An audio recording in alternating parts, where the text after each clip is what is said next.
നമസ്കാരം.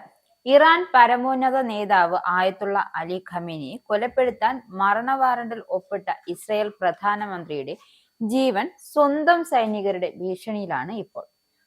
അതായത്, അവനവൻ കുഴിക്കുന്ന കുഴിയിൽ അവനവനെ വീഴൂ എന്ന ചൊല്ല് അന്വർത്ഥമാവുകയാണ് ഇവിടെ. നെതന്യാഹു ഇറാനിൽ ആഗ്രഹിച്ചത് എന്താണോ അതാണ് ഇപ്പോൾ അദ്ദേഹത്തിന്റെ സ്വന്തം മണ്ണിൽ നേരിടേണ്ടി വന്നിരിക്കുന്നത്. ഇറാനിൽ ആഭ്യന്തര കലാപം സൃഷ്ടിച്ച് ഭരണമാറ്റത്തിന് ശ്രമിച്ച് പരാജയപ്പെട്ട ഇസ്രയേലിൽ ഏതു നിമിഷവും ബെഞ്ചമിൻ നെതന്യാഹു ഭരണകൂടം വീഴുമെന്ന അവസ്ഥയാണ് നിലവിലുള്ളത്. ഇറാൻ പരമോന്നത നേതാവ് ആയത്തുള്ള അലി ഖമേനിയെ കൊലപ്പെടുത്താൻ മരണ വാറണ്ടിൽ ഒപ്പിട്ട ഇസ്രയേൽ പ്രധാനമന്ത്രിയുടെ ജീവനും സ്വത്തും സൈനികരുടെ ഭീഷണിയിലാണെന്ന് വേണമെങ്കിൽ ഇപ്പോൾ പറയാം. അതായത്, ഗാസ പിടിച്ചെടുക്കുവാനുള്ള നീക്കത്തെ ചൊല്ലി ഇസ്രായേൽ പ്രധാനമന്ത്രി ബെഞ്ചമിൻ നെതന്യാഹു ഇസ്രായേൽ പ്രതിരോധ സേനാ മേധാവി ഇയാൽ സമീറും തമ്മിലുള്ള പോരാണ് ജൂത രാഷ്ട്രീയത്തിലെ വലിയ പ്രതിസന്ധി സൃഷ്ടിച്ചിരിക്കുന്നത്. ഗാസ പിടിച്ചെടുക്കുവാനുള്ള നീക്കം സൈന്യത്തിന് ഒരു കെണിയാണെന്ന വാദത്തിലാണ് ഇസ്രായേൽ പ്രതിരോധ സേനയായ IDF ഉറച്ചു നിൽക്കുന്നത്. നെതന്യാഹുവും സൈനിക മേധാവിയും തമ്മിലുള്ള അഭിപ്രായ ഭിന്നതകൾക്കിടെ നെതന്യാഹുവിന്റെ മകൻ സൈനിക മേധാവി ഇയാൽ സമീറിനെതിരെ രൂക്ഷ വിമർശനമാണ് ഉയർത്തിയത്. കലാപത്തിനും സൈനിക അട്ടിമറി ശ്രമത്തിനും പിന്നിൽ ഇയാൾ സമീറാണ് എന്നാണ് നെതന്യാഹുവിന്റെ മകൻ ആരോപിക്കുന്നത്. ഇയാൾ സമീറിനെ IDF മേധാവിയാക്കിയതിൽ പ്രതിരോധ മന്ത്രി ഇസ്രായേൽ കാറ്റ്സിനെയും നെതന്യാഹുവിന്റെ മകൻ പ്രതിക്കൂട്ടിലാക്കുന്നുണ്ട്. ഇതിന് തൊട്ടു പിന്നാലെയാണ് സമീറിനെ പിന്തുണച്ച് കാറ്റ്സ് രംഗത്തെത്തിയത്.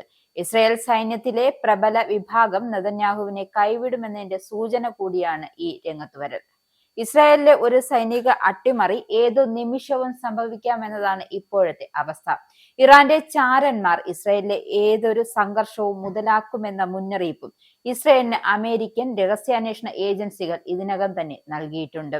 നെതന്യാഹുവിന്റെ പദ്ധതി പ്രകാരം ഗാസ പിടിച്ചെടുക്കാൻ ഇറങ്ങിയാൽ ഇസ്രായേൽ സൈനികരുടെ ശവപ്പറമ്പായി ഗാസ മാറുമെന്ന ഭയവും സൈനിക മേധാവിക്കുണ്ട്.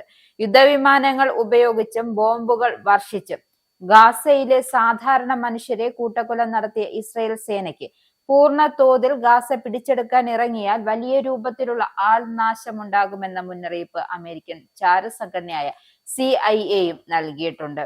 എന്നാൽ ഇതൊന്നും തന്നെ മുഖവിലക്കെടുക്കാതെയാണ് പ്രധാനമന്ത്രി നെതന്യാഹു മുന്നോട്ടു പോകുന്നത്. ഇത് സൈന്യത്തിൽ മാത്രമല്ല, അദ്ദേഹത്തിന്റെ മന്ത്രിസഭയിലും ഭിന്നതയ്ക്ക് കാരണമായിട്ടുണ്ട്.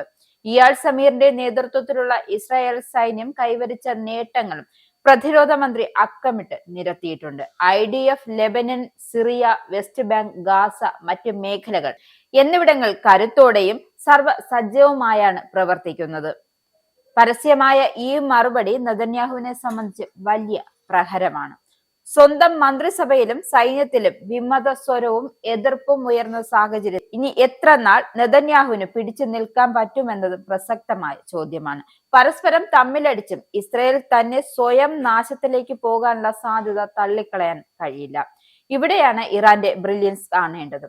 ഇറാന്റെ തന്ത്രപ്രധാനമായ സൈനിക രഹസ്യങ്ങൾ ചോർത്താൻ ഇറാൻ സാധിച്ചതോടെയാണ് പ്രധാനപ്പെട്ട ഇസ്രായേൽ ലക്ഷ്യങ്ങൾ തകർക്കാൻ ഇറാന് സാധിച്ചത്.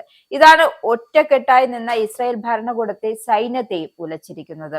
സകല മിസൈൽ പ്രതിരോധങ്ങളും തകർത്ത് തുരുതുര ഇറാൻ മിസൈലുകൾ ഇസ്രായേൽ പതിച്ചതും ഇറാനിൽ ഇസ്രായേലും അമേരിക്കയും നടത്തിയ ആക്രമണത്തിൽ പോലും സമ്പുഷ്ടീകരിച്ച യുറേനിയം ശേഖരം തകർക്കാൻ കഴിയാതിരുന്നതും എല്ലാം ഇസ്രായേലും സൈന്യത്തിന്റെയും ഭരണകൂടത്തിന്റെയും ആത്മവിശ്വാസം വലിയ രൂപത്തിലാണ് നഷ്ടപ്പെടുത്തിയിരിക്കുന്നത്. ഒന്നും നേടാതെ മാത്രമല്ല, ലോകത്തിന് മുന്നിൽ നാണം കെട്ടുകൂടിയാണ് ഇസ്രായേൽ വെടിനിർത്തലിന് സമ്മതിക്കേണ്ടി വന്നത്. ഇറാനോട് മുട്ടി തിരിച്ചടി ഏറ്റുവാങ്ങേണ്ടി വന്നതിന്റെ ജാള്യത മറയ്ക്കുവാനും സ്വന്തം രാജ്യത്തെ ജനങ്ങളുടെ എതിർപ്പിൽ നിന്നും രക്ഷപ്പെടുവാനും വേണ്ടിയാണ് ഗാസ പൂർണ്ണമായും പിടിച്ചെടുത്ത് താൽക്കാലിക നേട്ടമുണ്ടാക്കാൻ നെതന്യാഹു പദ്ധതി തയ്യാറാക്കിയത്.